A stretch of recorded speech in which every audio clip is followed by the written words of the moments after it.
Alexander the great ने एक glass barrel में बैठ के अंडर वाटर एक्सप्लोरेशन किया था। ऑक्सीजन लिमिटेड थी तो ये ज्यादा देर तक पानी के अंदर नहीं रह सकती थी। ये पहली सबमरीन थी जिसने अपने एनिमी शिप को सक्सेसफुली डिस्ट्रॉय किया था। तो ये सोल्जर्स के लिए एक सुसाइडल मिशन जैसा था और यहीं से शुरू होता है सबमरीन्स का गोल्डन एरा और इसी के बाद वर्ल्ड वॉर में सबमरीन्स ने अपना असली रूप दिखाया और यही रीजन था कि यूएसए ने वर्ल्ड वॉर में कदम रखा। तो आज हम बात करने वाले हैं एक ऐसी मशीन की जो दुनिया की मिलिट्री हिस्ट्री को बदलने वाली सबसे बड़ी इन्वेंशन बनी और हम बात कर रहे हैं सबमरीन्स की।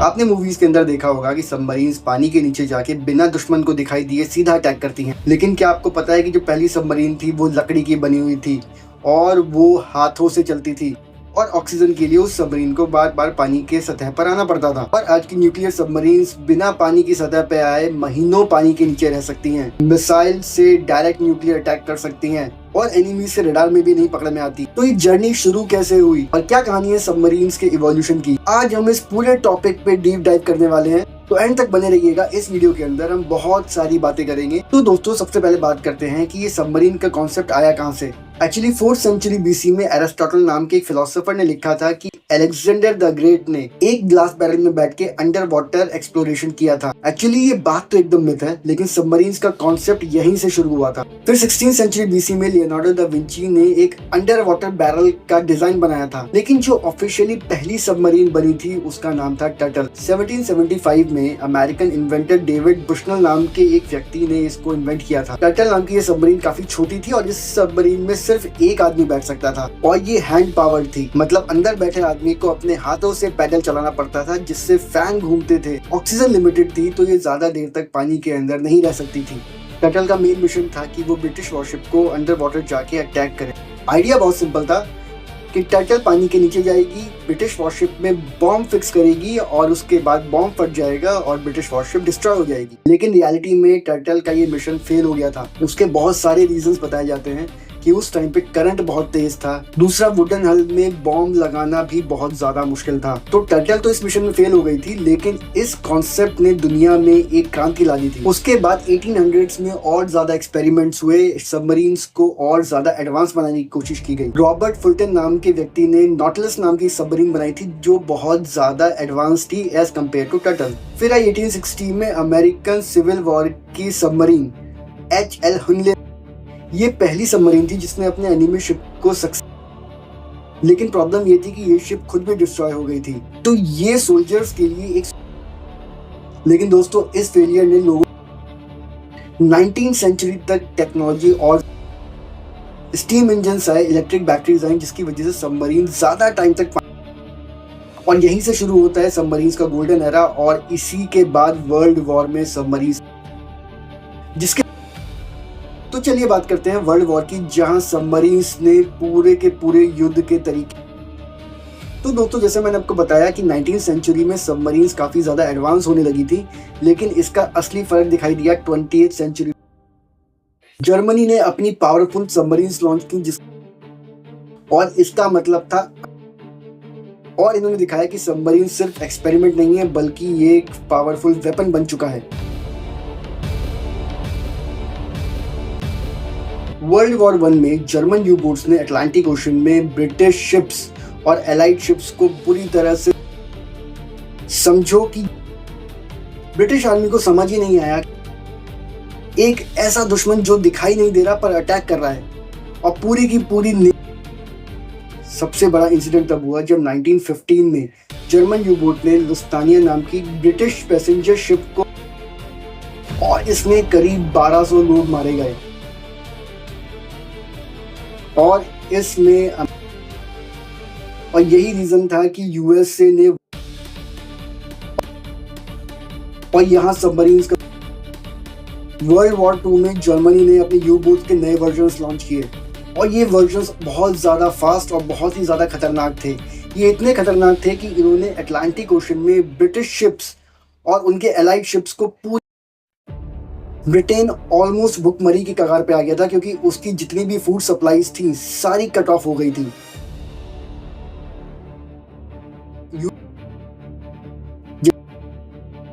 जो पैसिफिक ओशन में जापान के और इन सबमरीन्स की हेल्प से अमेरिका ने जापान की 55% नेवल आर्मी को डिस्ट्रॉय कर दिया था।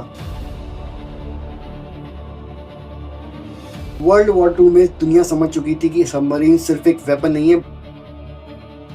तो चलिए दोस्तों, थोड़ी सी सिंपल लैंग्वेज में ये समझने की कोशिश करते हैं। सबमरीन्स बेसिकली मेटल का एक बड़ा सिलेंडर होता है जो पानी के नीचे जाता है, लेकिन एक्चुअली इसके अंदर जब बैलेस्ट टैंक में पानी भरा जाता है तो सबमरीन्स भारी हो जाती हैं, और जब टैंक से पानी निकाल दिया जाता है तो सबमरीन्स हल्की हो जाती हैं। और इस प्रोसेस को शुरू में सबमरीन्स डीजल इंजन से चलती थी, लेकिन इसमें प्रॉब्लम ये थी कि डीजल इंजन को ऑक्सीजन चाहिए था और इसके लिए बार बार और फिर आई न्यूक्लियर सबमरीन्स। इन सबमरीन्स के अंदर न्यूक्लियर रिएक्टर लगा होता है और इसकी हेल्प से जो सबमरीन्स है वो महीनों तक पानी के नीचे रह सकती है। न्यूक्लियर सबमरीन्स का सबसे बड़ा एडवांटेज ये होता है कि ये काफी ज्यादा डिस्टेंस, और इसी वजह से ये दुनिया के किसी भी कोने में। सबमरीन्स का मेन वेपन है टॉर्पेडोज, जो एक तरह से मिसाइल है। इन्हें लॉन्च करते वक्त या तो कंप्रेस्ड एयर या कंप्रेस्ड वाटर का इस्तेमाल किया जाता है। मॉडर्न सबमरीन, अब सबसे बड़ी दिक्कत थी कि पानी के अंदर दिखाई देना बहुत ज्यादा मुश्किल है। इसके लिए एक सिस्टम का यूज, इस सिस्टम में साउंड वेव्स को छोड़ा जाता है और जब वो सामने किसी ऑब्जेक्ट से टकरा के वापस आती है तो एक इको क्रिएट होता है। उस इको की हेल्प से आपको पता चलता है कि आपका जो दुश्मन है वो कितनी दूरी पर है और वो है क्या चीज, क्या वो अब सोनार भी दो तरह के होते हैं। एक्टिव सोनार साउंड वेव्स भेजता है और पैसिव सोनार, स्टेल्थ मिशन में बेसिकली पैसिव सोनार ये यूज किया जाता है जो सामने। तो दोस्तों, अभी तक तो आपको ये समझ में आ गया होगा कि सबमरीन बल्कि एक साइलेंट किलर है जो पूरी की पूरी। तो चलिए बात करते हैं दोस्तों कि वर्ल्ड वॉर के बाद सबमरीन्स ने एक नया, सबसे पहले न्यूक्लियर पावर्ड सब, और इसने हिस्ट्री बनाई थी जब इसने पूरा नॉर्थ, इमेजिन कीजिए पूरा आर्कटिक ओशन बिना। आज की डेट में दुनिया की सारी सुपर पावर और ये सारी की सारी सबमरीन, यूएसए के पास है ओयो क्लास सबमरीन जो 24 न्यूक्लियर मिसाइल ले जा सकती है। मतलब एक सबमरीन। रशिया के पास है बोरी क्लास सबमरीन्स,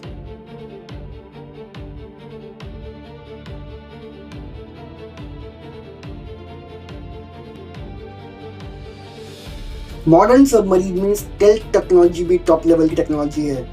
ये आजकल एक मैंडेटरी और सबमरीन्स पे एनकॉइक टाइल्स लगाई जाती हैं,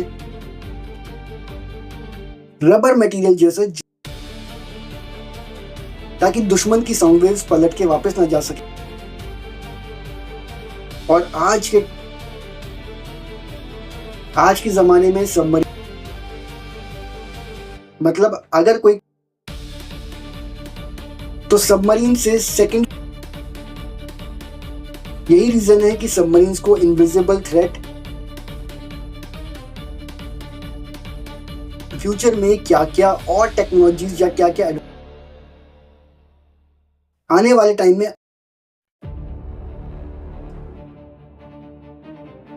ये छोटे साइज की,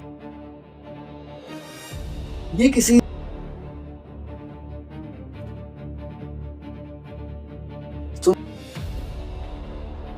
मशीन लर्निंग से सुना, मतलब और तो और कंट्री जैसे जर्मनी, स्वीडन, भारत, ये अपने सबमरीन्स में एयर, इस टेक्नोलॉजी के बाद डीजल इंजन्स भी काफी टाइम तक बिना सरफेस पे आए पानी के अंदर रह सकते हैं। तो ये समझ लीजिए आगे आने वाली सबमरीन्स और ज्यादा एडवांस और बहुत ज्यादा डेडली होने वाली हैं। और ये वॉर, एक मॉडर्न सबमरीन में 100 से ज्यादा क्रू मेंबर्स होते हैं, लेकिन प्रॉब्लम क्या है कि उनकी और तो और न्यूक्लियर सबमरीन,